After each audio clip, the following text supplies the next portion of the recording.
Good morning, children. Today we will be discussing about the topic sound.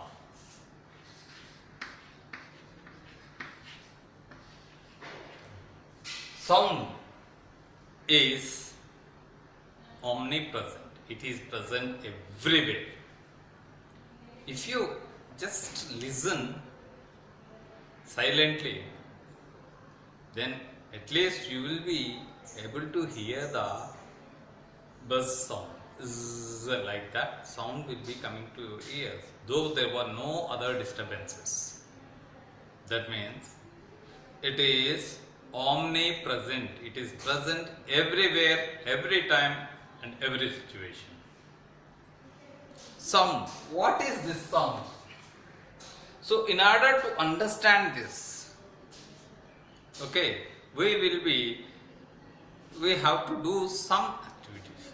So, sound is a form of energy.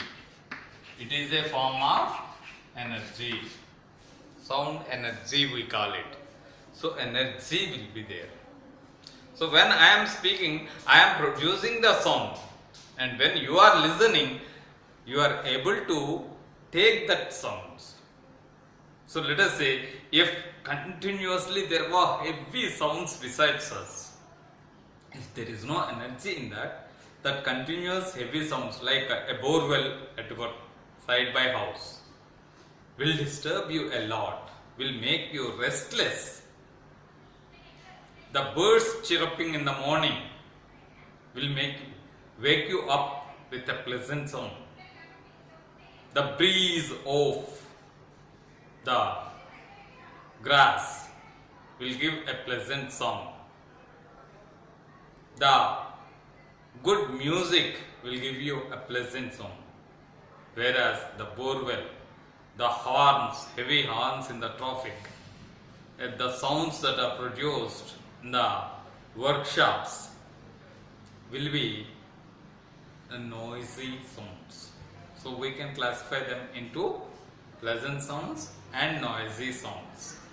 Even sound is, as we said, sound is a form of energy. What is this energy? How is this energy produced? How is this energy is traveling from one point to another point? What is what is the medium through which it will be travel? Does it need a medium, or without medium also will it travel? So all these things we are going to understand from this topic. So first, if we come to this, sound is a form of energy that creates sense of hearing. You are able to hear just because that the sound is creating, the sound energy is, this form of energy is creating the sense of hearing. Otherwise, you are unable to hear the sounds.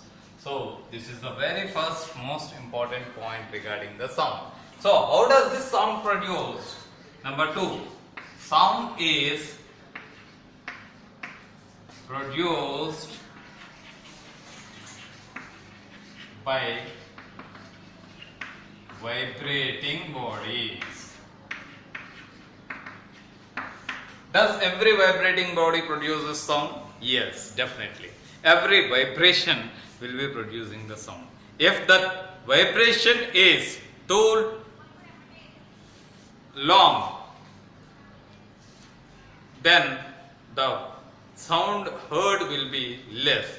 If the vibration is very fast, that means number of vibrations per second is very fast, then you will be hearing a loud sound. If the vibration, depending upon the vibrations, so number of vibrations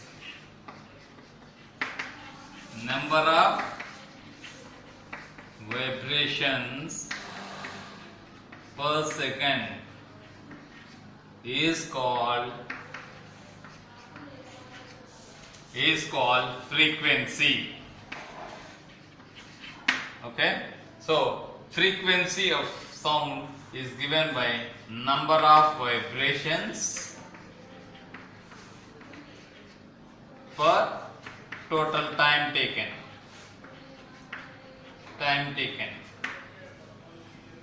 So now let us come back to the topic. Sound is produced by vibrating. How does body vibrate? Why should a body vibrate? When a body is there, if you are hitting the body, one body with the other body, if you are hitting something, so you are making that body to move to and fro. So to and fro motion is called vibration. And when is this vibration produced? When a body is disturbed. When a body is disturbed from their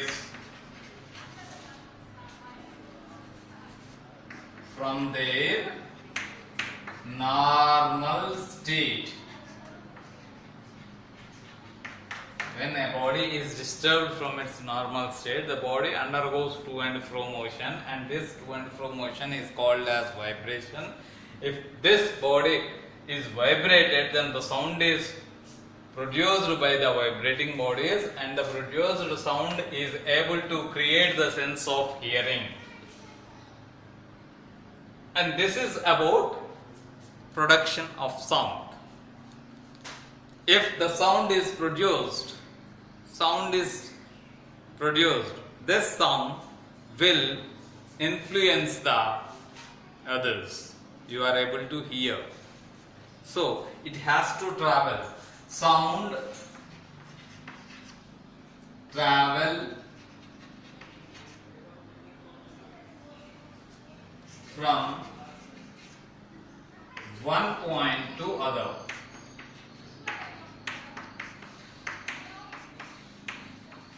One point to other point using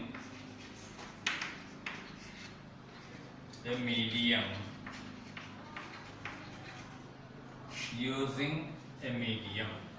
Okay, so this is my fourth point, fifth point, and sixth point. Sound needs a medium to travel. If the sound is produced here, so from here to reach you, it needs something through which it will travel. So in general, we think that sound does not travel through the solids, but sound travels through solids with a greater speed, and through the liquids, and then through the gases. Sound travel through the solids very fastly, and moderate mean in the liquids, and very less in the gases. So like this, the rate of movement of sound is different. So how do you find that sound? How do you agree that sound produced by vibrating bodies? Let us ring the bell, and then you touch the bell gently. You feel that vibrations, and you feel that the sound from the bell is heard till you are till the vibrations are produced in the bell. You hold the bell tightly, then make the same disturbance to the bell. So it won't be giving, vibrations will be given for very less number of times, and as long as that time only your sounds are produced over here. Coming to the next. So does this sound travel from one point to another point? Okay, how do this happens? So sound travels from one point to another point with the help of a medium, and in general the air is the medium that we consider generally. But sound travels faster in the solids and compared to less in liquids and very less in gases. So why it is faster in solids? To know that, to experience that sound travels faster in solids.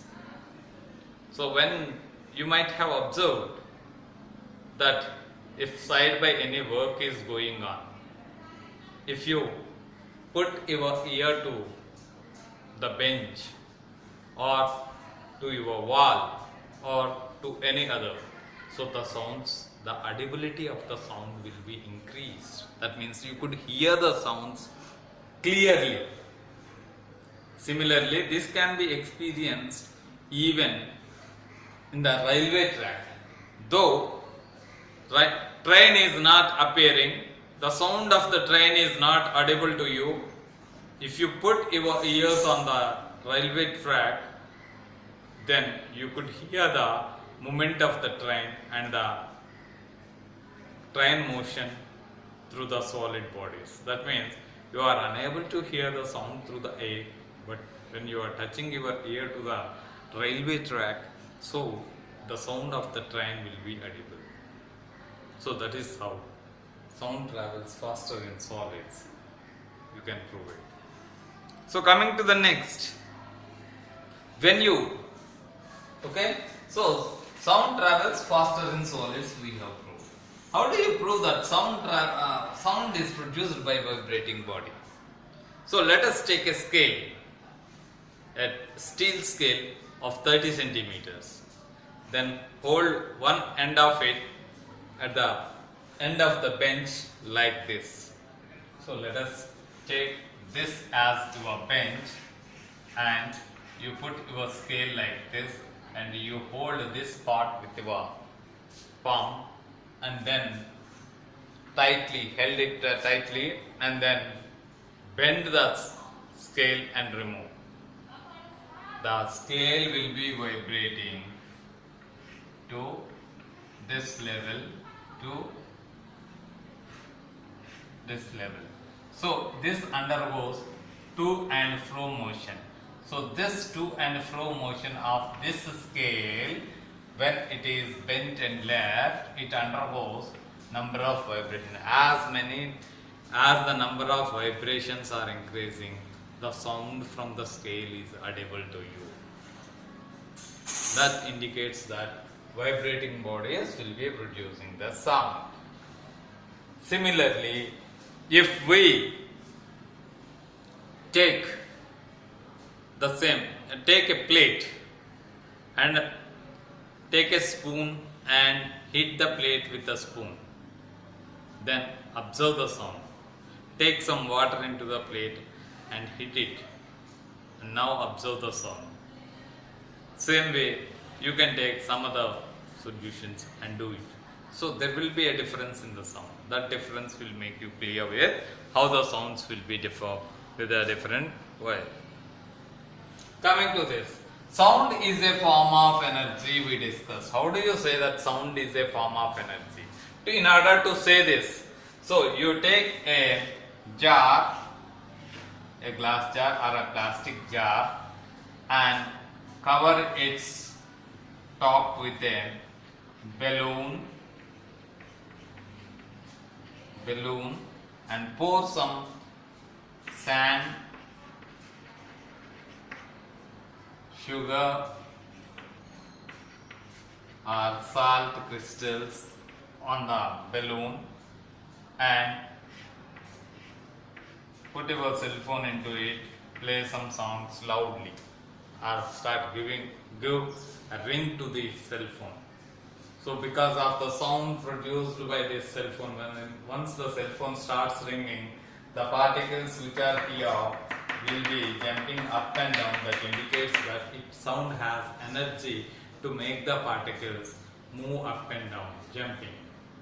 So this indicates that sound has energy. And already we discussed the sounds are classified into two broad categories, that is pleasant sounds, unpleasant sound. Pleasant sounds are called as musical sounds, unpleasant sounds, noisy sounds. Okay, we call them as noise. Musical sound, music and noise, which are pleasant are music and which are not pleasant are noises. Thank you.